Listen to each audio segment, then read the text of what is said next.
Possible fallout. Some may think that living off the grid, if widely adopted, may take our modern and advanced society backward. And many may also think that living off the grid brings social fragmentation, individual selfishness, and division to our communities. Others may think that living off the grid is living totally isolated and indifferent of others, like the young, the poor, the elderly, the disabled, etc. Furthermore, there may be predictions that it would bring economic and social instability, the return of the law of the jungle, anarchy, and disorder. I hope I've shown in the many previous chapters that I strongly beg to differ, and, sadly, most of these just described are currently being brought about not by the few that live off the grid, but by our current monetary system. Yes, the one which I've spoken about amply here, and where most of us live under. Think about it. Greed, selfishness, rampant poverty, ignorance, and carelessness for others are all overarching staples of capitalism.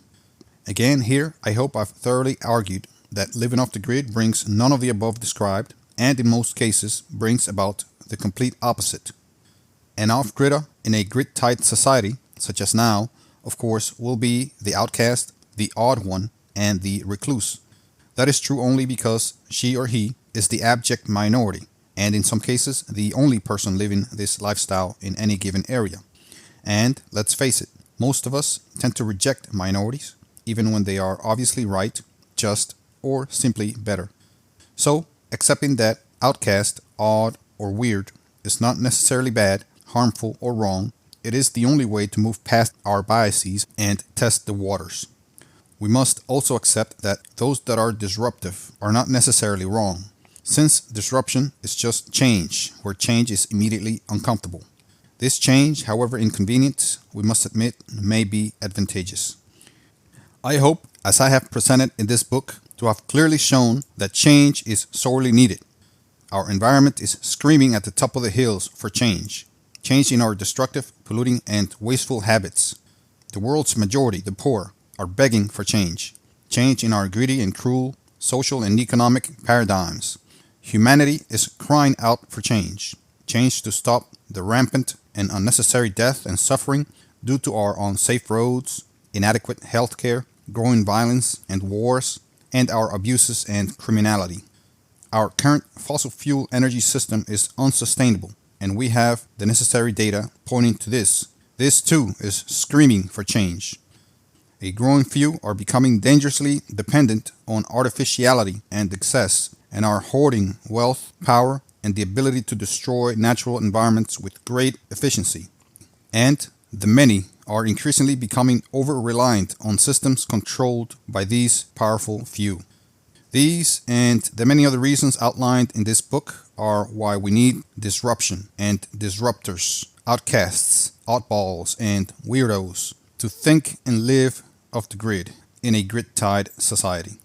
Those people, I believe, are more aware that there is need for change, and they may be the ones to usher a better future. There may be a time where these people won't need to hide, blend in, or be conspicuous. Of course, not while there's still maliciousness and persecution. So while working on the necessary change, we must also demand our societies to embrace all of us, even those who live differently, recognizing that change is sorely needed.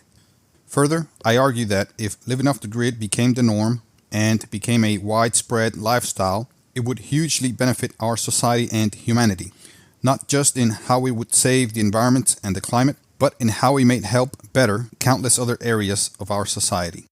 Further, it would help individuals become more wholesome, powerful, and capable, help most people to save energy and money, better manage their time, resources, and finances, and quickly expand into many other useful areas in their lives.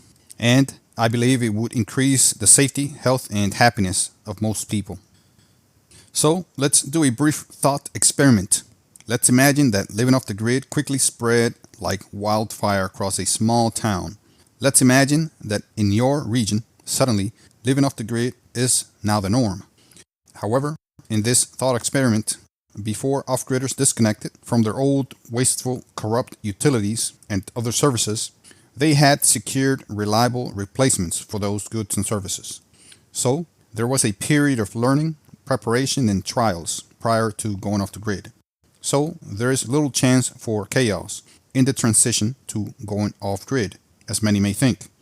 And long before the transition, people would be empowered with useful and practical knowledge on how to safely, efficiently, and independently harness and manage resources. Resources like water, food, telecommunications, energy, and finances. For this, education and training in water management, farming, telecommunications, energy, and economics would be absolutely necessary. These few areas alone would require years of rigorous training and practice, let alone the rest of the education required by a single person. As you may tell, I believe in the power of education, so it would be thorough, effective, and free of charge for all. Education is a large topic, perhaps to be treated elsewhere in more detail, but I also believe that today's education system is largely ineffective and wasteful. So by the time a person is an independent adult in off-grid town, she or he is a more powerful, prepared individual, ready to harness, produce, and use resources responsibly and effectively.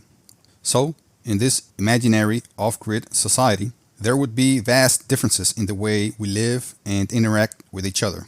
For those that think and behave differently, there would be no need to hide and remain indoors. If an area needs improvement and someone has an idea to improve it, they'd be encouraged to speak up. There would be no need to mask your resource-saving efforts to avoid the harassment and shame. Those efforts would be encouraged. With a more educated public, logical and reasonable thinking would dominate public discourse. And with reduced ignorance, compassion, tolerance, and forward thinking would increase significantly, thus improving the quality of life for most. There's going to be important differences in the neighborhoods across this off-grid town. First, no costly and dangerous electric power cables and infrastructure strewn about our streets, our roads, or in between cities. So safety would increase and waste and costly inefficiency would decrease. For energy production and maintenance, those power plants, substations, towers, and cables would be replaced by local solar energy production on each building's rooftop. As power companies disappear, there would be significantly less utility bills to worry about, so no tears for that. With no electric utility bills, people's kept income would be much higher. Eventually, there would be no bills for water service, electric service, internet service, or telecommunication services. Hooray! So, people's financial standing would improve, as would their quality of life, and the stress and worry about finances would be things of the past. Due to all the improvements in energy production and use, there would be very little, if any, air, water, and noise pollution, so breathe easy. And since fuel would quickly become a thing of the past, transportation would change significantly. Air transportation would be largely replaced by train travel. Cars would finally become less needed due to better designed cities, and all transport would be non-polluting and quieter. Perhaps electric mass transit would be the norm, or smart and connected electric vehicles, all on tracks for safety. These mentioned measures alone would improve pedestrian and driver safety on the roads significantly. This would finally put a stop to all of the death and carnage of our current roads. These benefits would also allow many animals and plants to return to the cities and thrive alongside people. Also, water sources would be cleaner, shared, and maintained, all free of charge. As most services would be free or funded by reasonable taxes as a public service, I envision all necessities to be free because people would know we all depend on these, and it would be considered criminal, as it should, for people to use others' needs as an opportunity to enrich themselves. Also, it would be considered criminal to deny water, food, and shelter to people that cannot and don't want to pay for them. So, in off-grid town, there would be no need to feed the greed of a few for the benefit of some and for the detriment of the many. I believe that the economic system would be so impacted by this new paradigm that greed and selfishness would be highly discouraged. So money may lose most of its appeal in such a society. Furthermore, I think there would be very little hoarding of resources, for example, water, food, land, and material property. For example, if a neighbor in off-grid town lacks a water filtering system and she is unable to obtain one, perhaps someone capable in those systems may somehow become aware of the need, and they may quickly donate and install one for her. Similarly, food sources would be shared and maintained free of charge or as a public service. Many in off-grid town may choose to grow their own foods locally, while others will go get food from available public local sources as needed. Make no mistake, this is not food rationing. This is smart and efficient food resource management for the benefit of all. This is not a central food distribution bank. Recall that in off-grid town, people were empowered to produce food and share their products with those that choose to specialize in other fields. And in off-grid town, residents have accepted that quality basic necessities should not be offered only to those with money, or that quality products and services should not be reserved for those with more money. There, it would be practiced that even the poorest among them are capable of great things and deserve access to quality resources and services: water, food, energy, healthcare, housing, transportation, telecommunications, learning, etc. In such a town, I envision poverty to be a rare and temporary affair. Additionally, in off-grid town, most every home may have at least one expert in one or more areas of water management, food production, energy production, and telecommunications. This is due to the education provided that empowers individuals, which in part teaches to avoid becoming overly dependent on any system and teaches highly technical specialties. And there would be the freedom and encouragement to be self-sufficient and efficient, independent, while connected to others as best as possible. See, living off the grid is necessary today, mainly because the grid-tied world has turned corrupt, abusive, wasteful, violent, unhealthy, and polluting. But since those grid problems are mostly solved in off-grid town, then being off the grid is not necessary, because the grid is now mostly clean, healthy, efficient, non-abusive, etc.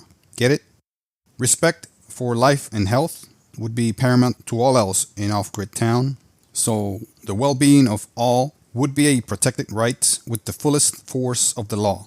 In turn, violence and conflict would not be allowed nor tolerated from anyone, official or civilian. Violence would be completely outlawed, and no effort would be spared to correct anyone's reliance on violence. In this way, war and conflict would become illegal, and by extension, any tools used in war. In this future, violence would only be perpetrated by criminals.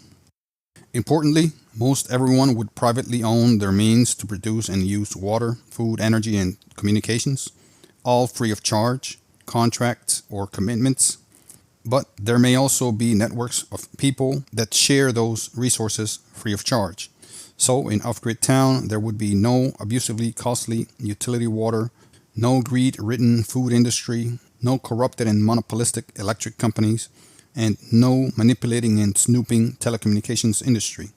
Furthermore, basic things such as housing, healthcare, and transportation would be absolutely free of charge. Financial charges for people's needs would all be things of the past, and the funds and jobs from the obsolete industries would shift to the many other expanding industries in healthcare, education, exploration, technology, etc. And employees and resources would be shifted to other needs in government, institutions, and commerce. Also, since there would be a marked decrease in the bills that most people would pay, perhaps most households won't have financial responsibilities, so there would be less need to work for money. Instead, I believe work would be driven by other rewards, and personal energies and resources would be dedicated for people, activities, and things that workers deem important. In this way, the bondage to employers, the human labor trafficking, wage slavery, and labor exploitation would all be mostly eradicated. Let me stop here and remind you that I'm not trying to dream up a utopian or perfect society. These are just very conservative visions of what I believe to be likely outcomes of the widespread acceptance of living in a certain way, living with people, efficiency, sustainability, reason, and evidence as major driving forces for decision making. Many in off-grid town will choose to interconnect so as to make it simpler and more efficient to harness and use resources such as water, food, energy, and telecommunications. For example, There may be safe interconnections among many homes that produce energy from solar and create a grid of electric energy that is free of charge. This method allows the entire network to be little affected by problems with individual points of production. This same interconnection principle may apply to other services and goods. There, interconnection would not be the replication of what we now have. There would be decentralized networks. For example, for utility energy, we now have a grid of interconnected recipients of energy, of which the energy originates at a large central location. Interconnection in off-grid town means connecting producers and sharing production among a much smaller network where production is not controlled by a single individual or company. Here, there's a balance of power, which is important to prevent abuse. I believe off-grid town would still use the monetary system or something similar to it. However, it may evolve into electronic-only form and mostly used for large-scale commerce and industry, since perhaps most people's basic needs will be met money-free, like many of the paid services of today, healthcare, housing, education, etc. Again, services necessary to life and health would be provided without the exchange of funds. In contrast, today we barbarically consider those basic services as privileges, only to be gotten by those with plenty of money. I believe that in the future we would evolve out of such backward mentality. So, I strongly believe that the advantages are there to living off the grid now, and that the future is bright if you uphold and practice this lifestyle. Importantly, the off-grid future does not require fragmentation and division, isolation and reclusivity, nor does it require danger or illegal activity. Living sustainably and smartly is by definition advantageous, safe, and liberating. In that future, I believe living normally would replace the words living off the grid. But for now, living off the currently harmful grid is necessary and is a way for us to become free and able to unleash our productive, sharing, and helpful potential. And it would allow us to advance more sustainably and securely into the ever-changing future, on Earth and elsewhere. Thank you for listening or reading.